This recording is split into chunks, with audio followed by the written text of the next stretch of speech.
Tapos wala pa yung ano, inaantay natin yung ano, kala ko ngayong araw darating yung cotton tape na kulang. So bali, may dumating na gawa. Ito, ano lang naman to, charging pin naman to sa gilid na to.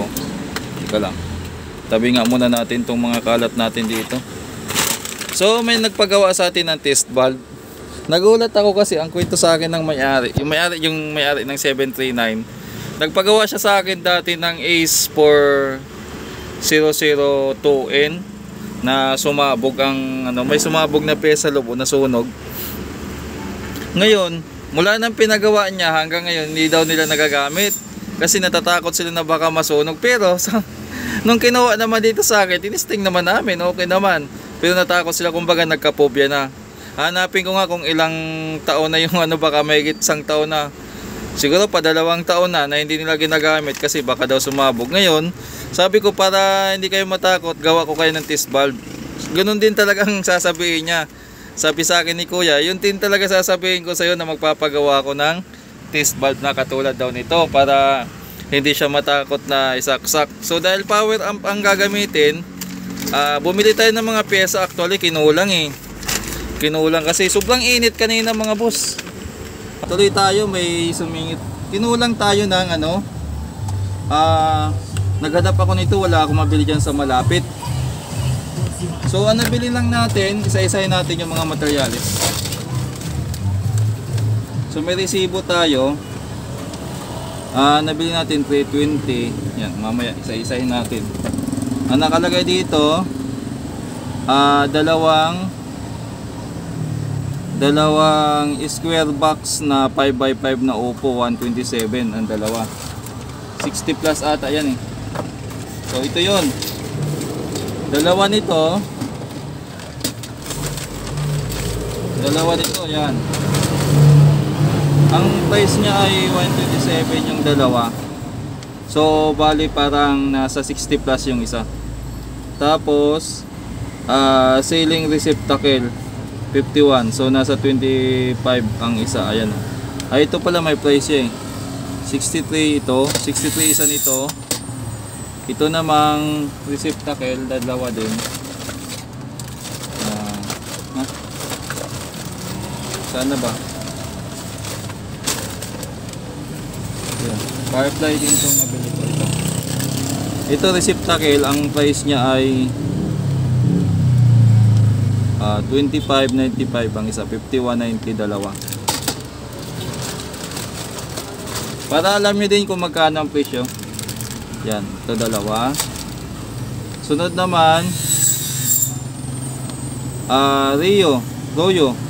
Royo Firefly na convenience outlet 40.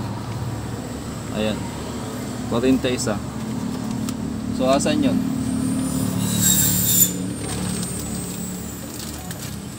Ito yun, isang piraso lang, 40. Tapos ano pa,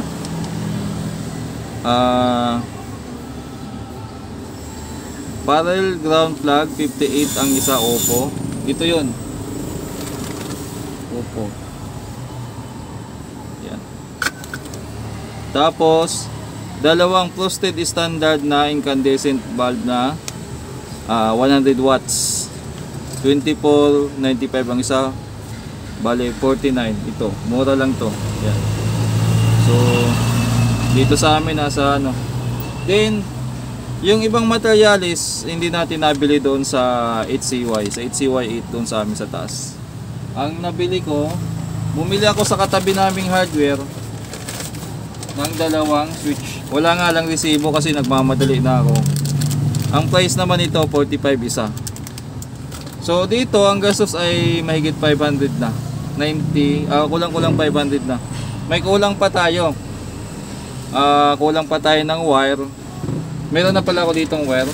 Papasaulihan ko na lang yung sobra. Yan, ito. Royal cord na number 16. Isang metro mahigit to. 1 meters mahigit to mga boss. At papasaulihan ko na lang sa kanya ng 80 pesos. So ilista na lang natin yan pag ano. Ilagay na lang natin dyan sa, ano, sa dulo kapag natapos na natin. Ngayon, wala tayong nakuhang ganito. So magtatry ako mamayang hapon sa National Bookstore. Pag hindi na sobrang init, baka ma-heatstroke tayo kasi sobrang init mga boss ng panahon ngayon, no? Sobrang init yan ng araw. Ewan ko kung anong temperature ngayon. So gagawin natin ay mag-assemble na tayo. Tapos sa dulo, ipapakita ko lang sa inyo yung diagram. Pwede yung gayahin yung mismong ginawa ko, pwede rin namang hindi. So unang gagawin natin ay yung plug muna. Dahil sabi ng may-ari, yung bahay nila, yung wall outlet nila ay dalawahan lang, kumbaga parang ganito lang. Hindi siya yung tatlo ang butas. So tatanggalin natin tong ground kasi hindi niya masasaksak.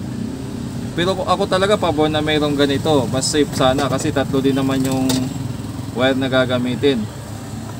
So tatanggalin natin yung pinaka grounding na lang. Kuha tayo ng tanggalin natin.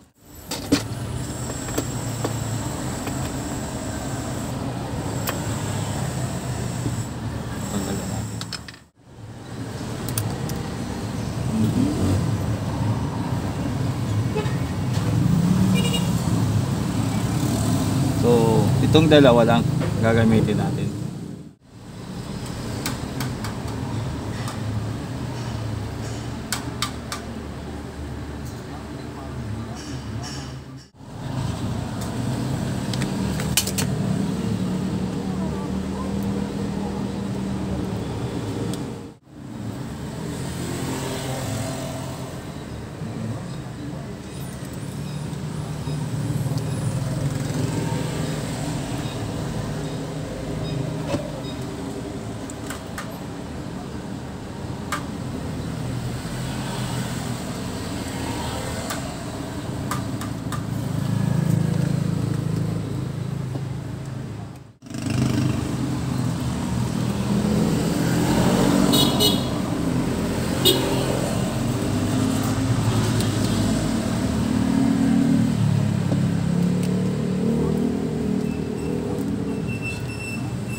Ayan.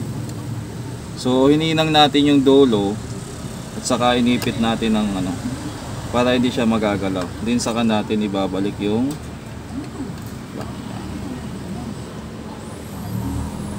diba astig tong astigin tong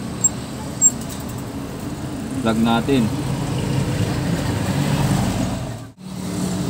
Ayos na tong wire. Sunod ay nga pala, basher, magtatanong, ba't mo tinanggal yung ground? Kailangan yan. Bakit mo tinanggal? May purpose yan kung bakit nakalagay dyan. Tika lang, relax, bago mag-bash. Tinanong ko yung may-ari kung anong klaseng outlet na meron sa bahay nila. Ang outlet sa bahay nila ay ganito lang. Kung hindi ko tatanggalin, hindi siya may papasok. Relax lang, wag mong bash. Sunod na natin gagawin ay switch, dalawa. Isa para sa bypass at saka isa para sa pag-on. Pag-on, test on. Pagte-test at mahulog. May gap kasi siya eh. Yan. Magkakaroon siya ng gap. So ang gagawin natin dito, hahasain ko muna to para pumantay. Ganun muna gagawin ko dito para madali siyang i-mount. Okay, hasain natin tong para magpantay.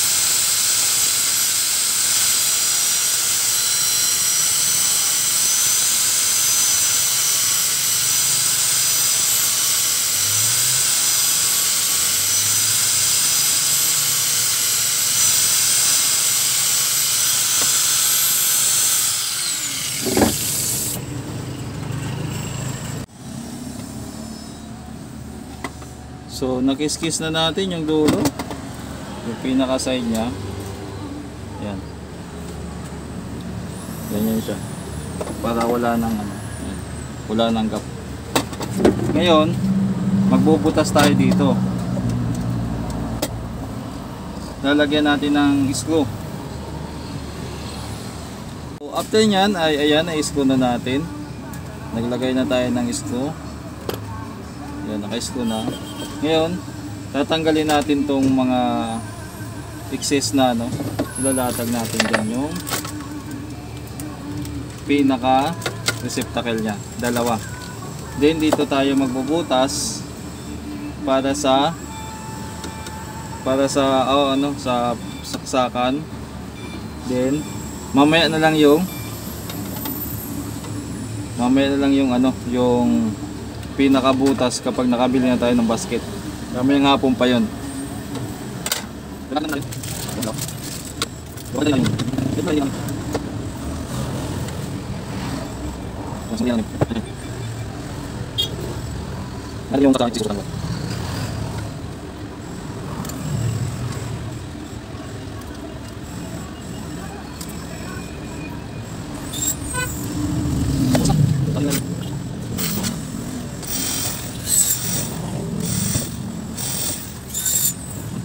Tapos ito.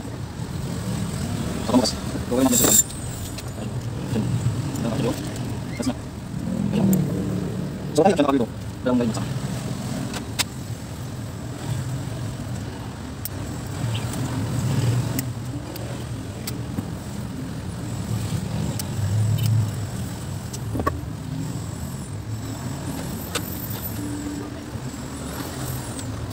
Yan ito. Wait, so yan. Okay, so ayan, nagkaroon tayo ng isa. Kaya natin ito kakitikilan ito last week, yan, hindi siya install. Ngayon, ibukas natin sa natin ganyan. Tapos natin ito. Nga pala, yung ibukas natin, pag yan, doon mas yung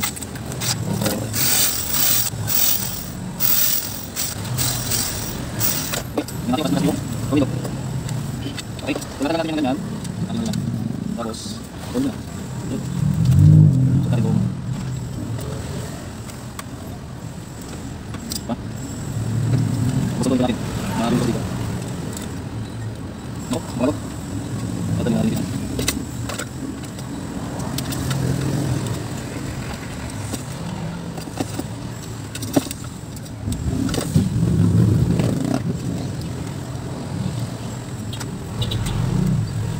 Yan. Tapos. Yan. Uwi natin isa. Uwi natin.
Kababad yung cellphone habang naka-record. Hindi ko napansin, namatay na. Yung pala, yung cellphone ko nag-overheat, hindi na siya pwede mag-record ng bang matagalan mga boss. Kaya clip by clip na lang natin to gagawin. So ayan, bali after nyan ay kabit na natin yung switch. Magkabit pa tayo dito ng isa pang switch, tapos dito yung outlet. Ano ba? Dito lang ata magkatabi. Switch at saka outlet. Dito yung outlet at saka dito yung switch. Ito kasing switch na to, para kapag i-on mo to, bypass na yung ano. Mamaya gagawa naman natin to ng diagram at saka yung wiring. I-explain ko naman sa inyo yan. So tuloy na muna natin. Okay, mga boss, natigil tayo kasi bumili ako ng merienda namin, tapos dumiretso na ako ng National Bookstore kasi yung ano nga, wala tayong nahanap na itim na pang cover sa bulb. So doon tayo napunta sa National Bookstore. Ayan.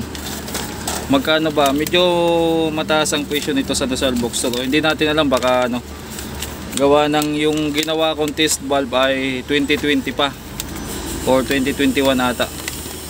Ang price ng isa ay nasa 59, yung ganito, pin holder ang tawag pala dyan. 59, 118 lahat. So itatabi natin yung resibo para pag ano, kukwentahin natin. So dito yan, pangbara sa test bulb para hindi ma-damage. So silver ang nakuha natin. Sinabay ko na kasi para isang lakaran na. Yun nga lang, hinihingal pa tayo. Yun lang, mamaya update ko kayo mamaya mga boss kung ano mangyari dito. Hindi na kasi pwedeng ibabad tong phone natin ng nakabidyo ng at least mga 20 minutes. Nag-iinit na talaga siya, tapos nagsha-shutdown. Hindi obra. Okay, so bala ko sana mga boss na i-video natin yung pag-build nito from start to finish. Tapos yung mga dull moment ikakat na lang natin. Kaya lang ang nangyari, hindi nakasama yung phone natin.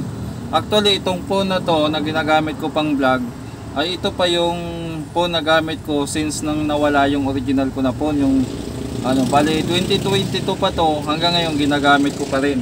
At wala pa naman tayong sapat na budget para bumili ng ano. Nagbabalak din ako sa mga nagsasabi na ang tagal ko na nagbablog, tapos wala pa akong, hindi pa daw ako nag-upgrade ng tawag dito, ng gamit sa pagbablog. Gusto ko mga boss, kung ako lang, gusto ko para mas maganda yung content natin. Kaya lang, nataon na yung kinikita natin, sapat lang sa pamilya. So kung papipiliin mo ako, ano ba, pangkain ng pamilya ko o pambili ng gadget, so unahin ko muna. Ngayon kung may sumobra, yun ang ano. Pero baka balang araw swertihin tayo, ang dami na nating kininto. Ngayon ito na yung nangyari. Ayan. So wala pa siyang bulb, ititest lang natin kung nagpa-function tong switch at saka itong outlet. So from dito sa isang ano, yan, usog natin dito, yan. Check natin dito kung gumagana. Yan, wala. Ngayon hanapin natin to. Yung isa, hindi yan. So okay, gumagana. Yan. Sa kabila naman, wala siyang connection kasi wala pang bulb. Chine-check lang natin yung linya kung tama. So lipat natin dito sa kabila. Kasi lipat natin yung ano dito. Ayun. Ngayon, baka may short yan, baka mali ang kabit natin imbis na pa okay, pa short. Yan. Aha. On natin. Ayun, naka-on pa rin oh. Safe. So ibig sabihin, ito yung pinaka-on sa switch niya, number 1. Ito naman yung kung i-bypass mo tong ano, i-short mo yung pinaka test bulb. So paano natin malalaman kung gumagana na to? Lalagyan natin ng bulb, tapos maglalagay tayo dito ng pang short para matesting natin kung gumagana na. Okay? So hindi natin i-on to kasi pag in-on natin to, binaypass natin, patay, sabog. So ito lang yung pang testing natin dyan mga boss. Okay? So ang bulb natin ay nga pala, i-explain natin yung paano ba ang connection nito. Gagawa tayo ng diagram. Ngayon medyo, tika lang, kapain ko nga yung phone ko kung ano, hindi pa naman mainit, baka kaya pa. Try natin gumawa ng schematic diagram nito On the spot. Yan. Kasi pag pag kabisado mo naman, hindi mo na kailangan kumupya. Nasa utak mo naman yung Kaya lang, syempre hindi tayo magaling sa drawing, pero try natin. So gagawa tayo ng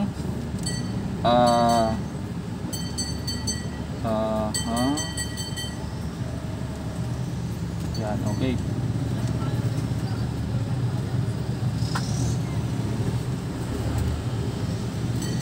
Valve 1, valve 1, valve 2. So yan.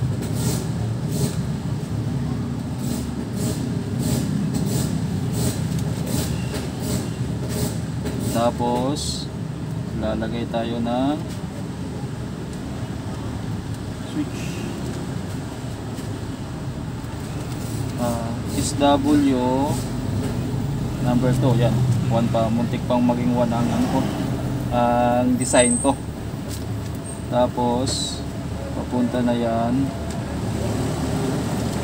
okay. Papunta na yan sa outlet. Ito na yung pinaka, paano ba outlet natin, square na lang, no? Yan, okay. Yan yung pinaka outlet natin.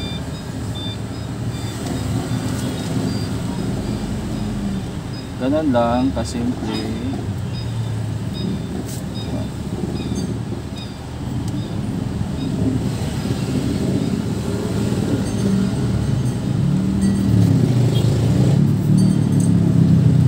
Pangit ang drawing ko.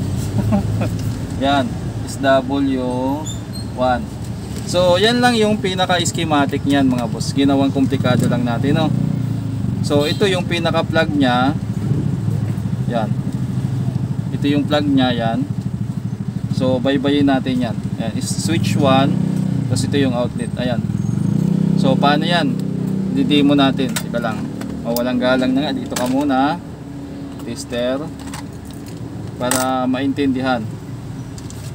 So yung isang linya ng linaw ba? Malinaw ba? Ika lang. Dagdagan nga natin yung ilaw natin.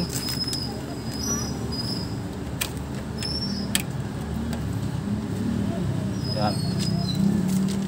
So ito yung pinaka diagram natin. So from dito tatakbo yan dito, switch. Dadaan ng switch.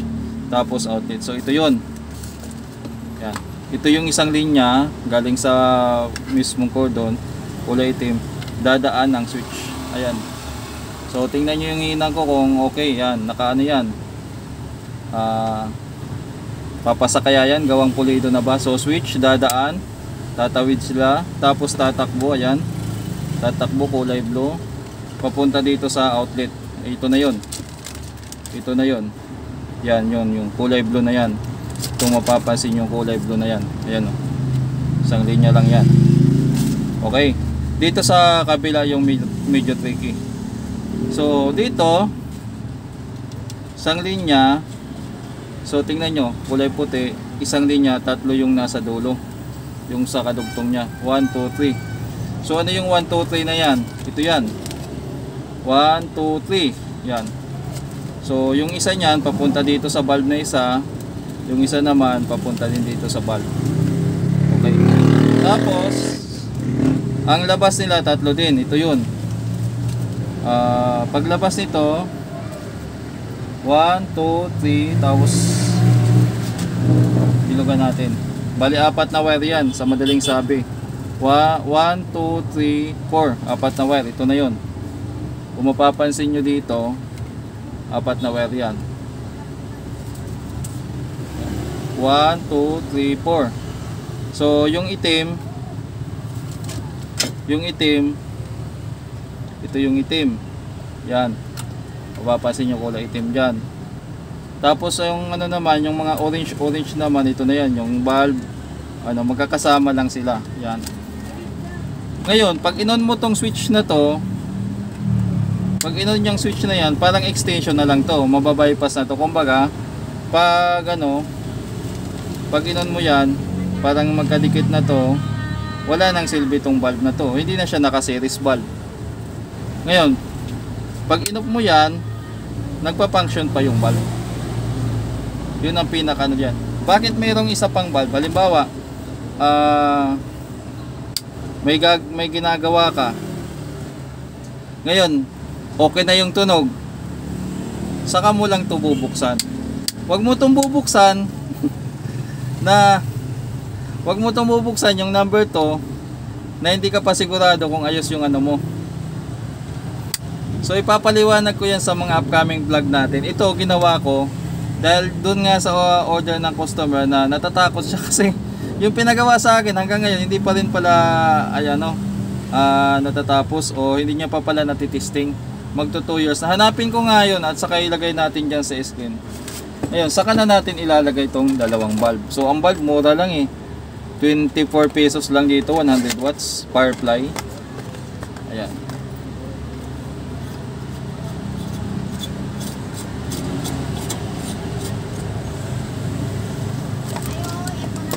Ngayon, pag magtitest tayo, off lang natin to. Then check natin kung okay na siya. Ngayon, gamitan muna natin ng tester. Digital tayo. Yan. Digital muna tayo. I-off natin dito ha. Hindi yan naka-off muna. So naka-expose yung natin. So i-plug natin to para matesting natin kung ayos. So tingnan nyo yung pinaka tester niya kung gagana. So naka-expose siya natin. Ayan, 218 volts may supply. Ngayon lalagyan natin siya ng wire na i-short natin. Kumbaga tika lang, tanggalin natin yung plug. I-check natin kung gumagana na yung series valve natin. Series valve lang naman talaga to na may mga switch.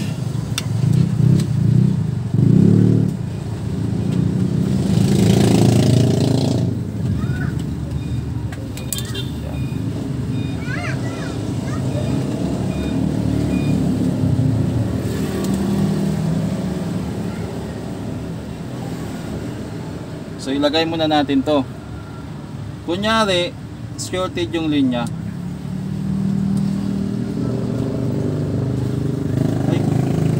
Ay yung bumitaw.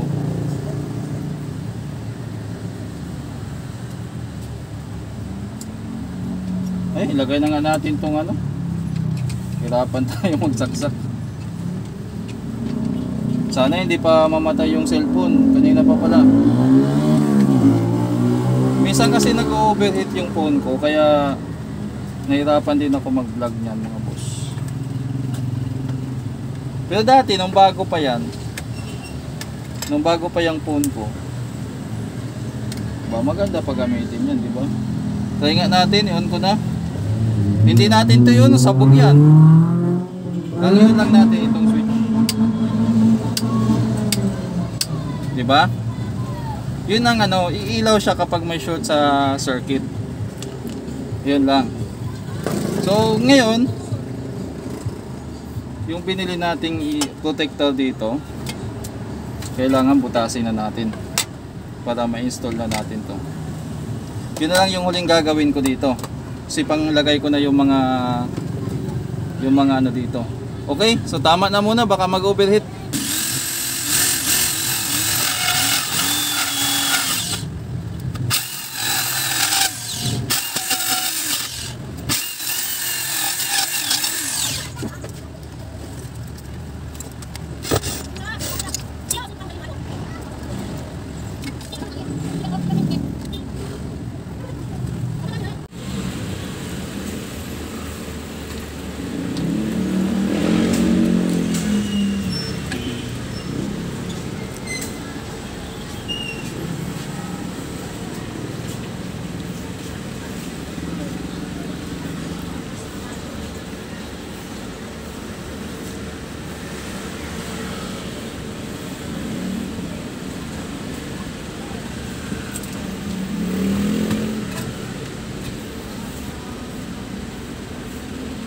Okay, sa mga baka may magtanong ng test valve kung magkano ang ginastos lahat noon. Sa materialis lang to ha.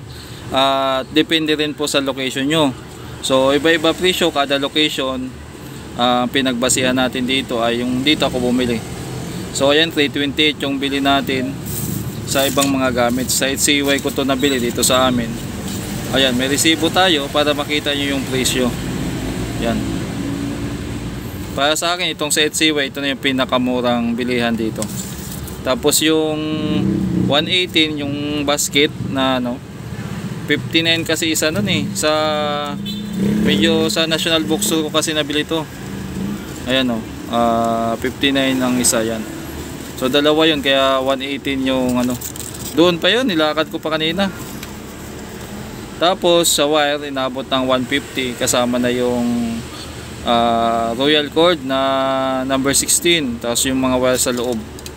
Yung mga screw na ginamit natin doon, hindi ko na sinabay sa presyo kasi meron naman ako dito mga spare na gamit. Kaya yung mga ginastos lang talaga natin na 686 ang total lahat. Yan, ayan. Ngayon, kung magkanong abutin dyan sa inyo, kung magdi-DIY kayo, ay depende na po yan sa lugar nyo kung saan kayo bumibili. Nagbigay lang tayo ng ideya kung magkano. Ngayon, kung ipapagawa nyo pa, plus labor pa po yan. Piyesa pa lang itong kinikwenta natin. Ngayon, kung talagang barat ka o napakuripot mong tao ka, huwag mo nang gagayahin yung ginawa ko. Talagang kung sobrang kunat mo, alam ko may mga tao dyan na sobrang makunat na kulang na lang hingiin, bumili na lang kayo ng bulb, tapos ipatong nyo na lang kung may mga plywood kayo dyan.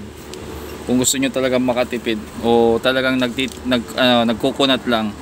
Hindi pwede sa mga nagtitipid yung ganong style ng ginawa ko kasi gagastos. Isipin nyo, yung pin holder pa lang, yung parang screen na parang pang protekta doon sa bulb ay 59 na sa National Bookstore. Ewan ko lang sa sa iba. Pero kung gustong sundin nyo, yan yung gastos dito.